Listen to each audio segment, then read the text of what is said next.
Do you need expensive skincare products to slow the process of aging?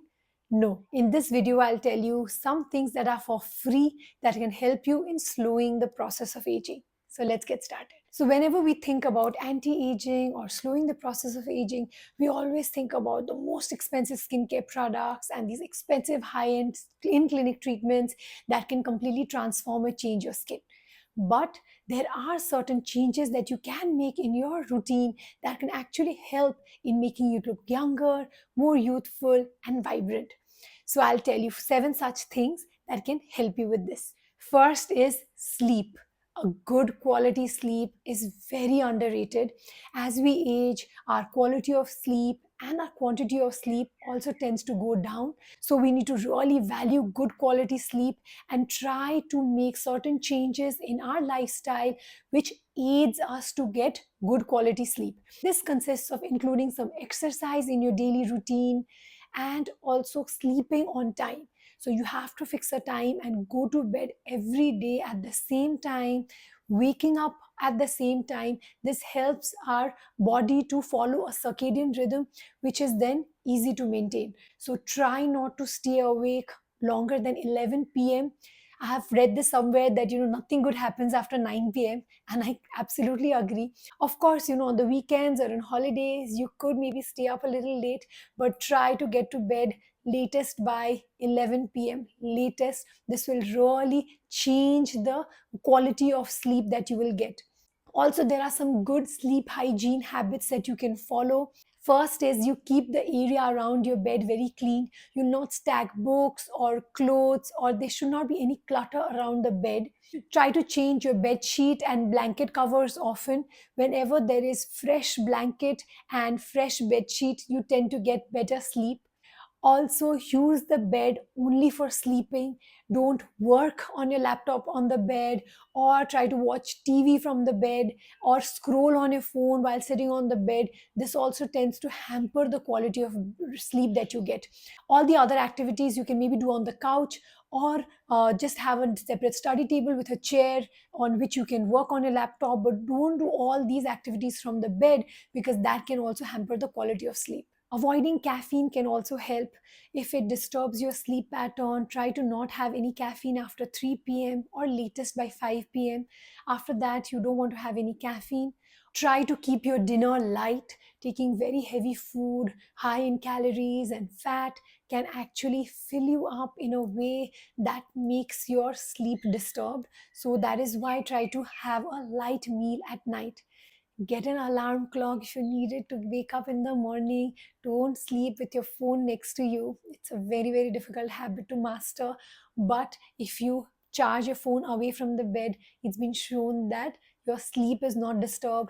Also, when you get up at night, you don't constantly scroll on the phone. That can disturb your sleep even further. So if the phone is away, then even if you do get up, you'll go back to sleep rather than just scrolling on the phone. Reading for about 15-20 minutes before you go to bed can also help you in sleeping better. Just the rhythmic movement of the eyes while you read helps to calm your mind down and also put you to sleep. So, these are a few things that can help you in getting good quality sleep. Good quality sleep is essential for recovery of your body as well as the skin. So, make sure that you focus on getting good quality sleep, and if your sleep is disturbed, you take these measures to improve it. Second is sleeping on the back. There have been studies which have looked at different sleeping positions, especially when you sleep on your face, the lines and wrinkles that form on the face become more prominent with time. So try to sleep on your back, that will definitely help. If you sleep on the side, then you might notice that the side on which you sleep has deeper nasolabial fold and kind of droopy eyelid and wrinkling. So I'm not saying that you should compromise the quality of sleep just to sleep on your back, but try to make a habit of sleeping on your back. If it's not possible, you can sleep on the side as well. There are some pillows which help in aiding you to sleep on the side.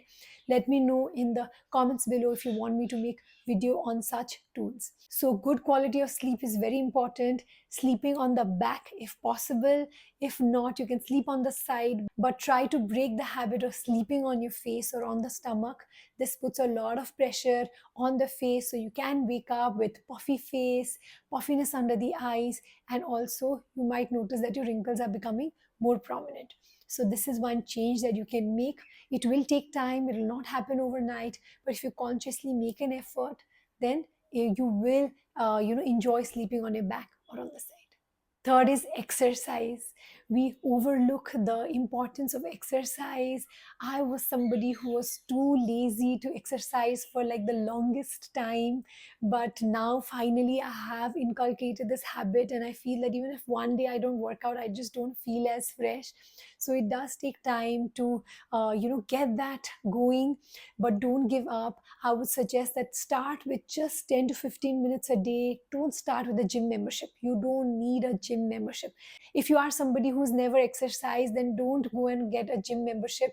It's better to just start with some very light home workout and do it in a time which suits your routine, in a way which is not putting too much of pressure on your daily routine. So something that you can do at home, maybe in the morning or in the evening, whatever suits you. Though working out in the morning time is always preferred. There are many videos on YouTube that you can watch, wherein you can follow a simple whole body workout routine. You can even do HIIT training and even yoga. But I want you to do some sort of cardio exercise along with weight training, strength training. That is important. Yes, yoga is good. It's for flexibility, for stretching. That is definitely helpful. But just doing yoga is not going to be enough. If you are into yoga, continue it, but try to include some kind of cardio and strength training in the routine. This will definitely help in building muscle, correcting your posture, and also making you look more youthful. So whenever you notice somebody who looks younger than their age, always notice how they carry themselves. Their posture is more upright, they don't have a hunchback, they walk in a certain way. So there's so much more to just having a wrinkle free skin or smooth skin. There is so much to looking more youthful that can be achieved, and it's just not about skincare. So having a proper posture can really help in making you look a little more youthful and more energetic. So that's why including exercise is very important. Building muscle is very important. Strength training has also been shown to increase collagen synthesis in that area, so your quality of the skin also improves whenever you strength train. So that's an added advantage. So make sure that you include some form of cardio exercise and strength training into your routine at least 3 times in a week. Fourth is diet. Diet is very important to remain healthy, so it affects the skin as well. Try to avoid processed food, try to avoid sugar, sugary drinks, fruit juices. These are few things that you should stay away from as much as possible. I'm not saying you should deprive yourself. If you have a sweet tooth, maybe you can indulge in like a piece of dark chocolate or small dessert maybe once in a week, but that's it. The problem is with overeating and over consuming. So that is why try to keep a track of how much of sugar you're taking and try to control that. We know that sugar consumption leads to increased aging because of formation of advanced glycation end products, which is like the sugar molecule tends to bind with collagen and makes it more brittle and breakable. This is why you tend to notice more wrinkling. Okay, and the elasticity of the skin also goes down. So cutting down on sugar and processed food has a positive impact on your skin. So I would highly recommend you to focus on eating a high protein diet, moderate carbohydrate, and try to reduce your sugar intake. Completely avoid processed food. This can have a positive impact on your skin. So when we think about diet, we always feel that no, as long as we avoid sugar, it's healthy. But no, even excess salt can have a negative impact on the body. So try to avoid excess salt in the form of packaged food or pickle. So try to have fresh salads, fresh pickle that is made. In a pickle, a lot of salt is added because it acts as a preservative. So that is why also try to reduce the amount of salt intake that you have and the pickle intake that you have. So you don't need avocados from Mexico to have good skin. Absolutely not. All you need is healthy, balanced, home cooked food with a good portion of protein and salads, and which is less in salt and sugar. Another important aspect is shade seeking behavior. Try to stay away from the sun as much as possible. I know for a lot of people it's not possible to stay away from the sun if it is what your job requires, but I would really encourage you to use sunscreen or stay away from the sun as much as possible, especially between 11 a.m. to 3 p.m. If it's a work that can be avoided in that time, try to avoid going out in the sun between 11 a.m. to 3 p.m. Trying to avoid excess sun exposure can really help.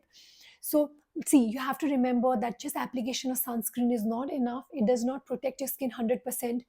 Physical barrier is definitely superior to using sunscreen. So try to wear full sleeves clothing when you're out in the sun. If you're riding a bike, try to carry an umbrella whenever you're out so that you protect your skin from the sun. This has to be done from an early age. Sun damage tends to be accumulated under the skin. This leads to elastolysis or collagen breakdown and can also set you up for developing melasma in the future. Okay, so try to stay away from the sun as much as possible and carry an umbrella whenever you go out in the sun as much as possible. Another aspect which is fairly new is limit your scrolling time. Please limit the amount of time you spend on social media. This has an impact on your mental health as well as your physical health, even on your face. Okay, so when you're scrolling a lot, you tend to get dry eyes. If you're in front of screen for long, you tend to blink too much, and towards the end of the day you want to just rub your eyes. That can also lead to wrinkling around the eyes and worsening of dark circles. You really want to keep a track of your scrolling time. Try to stay away from the phone in the morning time and at night before you go to bed. So there are a few hacks to limit social media use. You can turn your phone screen gray. There are certain settings that you can go to on the phone that can turn on the gray scale of your phone. That will markedly reduce your screen time. So I would highly encourage you to reduce screen time if you are somebody who does not require to be on social media professionally, because you're just wasting it. Even though we feel that we're learning a lot on social media, you don't need that much of information. It's always better to read a book, or indulge in some other hobby. And I feel social media totally sucks the time out of your day and leaving very little time for other productive activities. So trying to keep track of social media time can really help. So apart from just scrolling, that being harmful for your mental health, for you, you're just comparing yourself to everybody else, that makes you sad, and that will just make your skin also appear dull, and also, like I said before, increase the amount of wrinkling around the eyes. So if you are somebody who struggles with dry eyes, make sure to use eye drops, refresh eye drops on your eyes while you're working. Try not to rub your eyes at the end of the day. It's better to use a light moisturizer if you feel that your skin around the eyes are dry. If you are somebody who has power on the eyes, have refractive error, then please wear glasses, especially when you are working on screen. So these are important to slow the aging around the eyes. And the last one is find a hobby. Whenever you meet somebody who looks younger than the age, just notice they have a different energy. It's not just the skin, they have a different fervor to life. They are excited, they look forward to the years to come. They are not hopeless or negative. You will always notice that they are always hyped up, positive about things. So that has a huge impact on how our skin looks and how we are perceived. Like if somebody is just more energetic, they just appear more youthful, happy, excited, and more attractive. So I would suggest that find something that you like to do, find a hobby, try to take out some part of your day in pursuing that. Keep some goal to achieve at the end of the year, at the end of the month. That always keeps you on your toes, excited, that makes you look forward to things that are coming, and that has a positive impact on your health which also reflects on your skin. So I would really encourage you to indulge in activities that gives you joy, which does not include using your phone or being on social media, which is something that you look forward to every single day, something that you can probably gauge so you know if you're progressing or not, so that there is some kind of positive feedback loop that'll make you want to indulge in that activity again. So that would really help in improving your mental health, and that will show on your skin as radiant, glowy, more youthful, more attractive looking skin. So yeah, so this video was a little different from my regular videos. I usually make videos on just skincare, what ingredients to use, what products to use, but today I felt that there is a need to kind of look at this holistically, look at this from another angle, rather than just using serums and creams and spending so much on your skin. There are other things that you can do to help the skin health, to help in looking better, which also has a huge impact on your overall quality of life. I hope you found this video useful. If you like the skin and hair related content, you can follow me on my Instagram handle, Dr. Achal MD, where I post the skin and hair related content daily. Thank you for watching.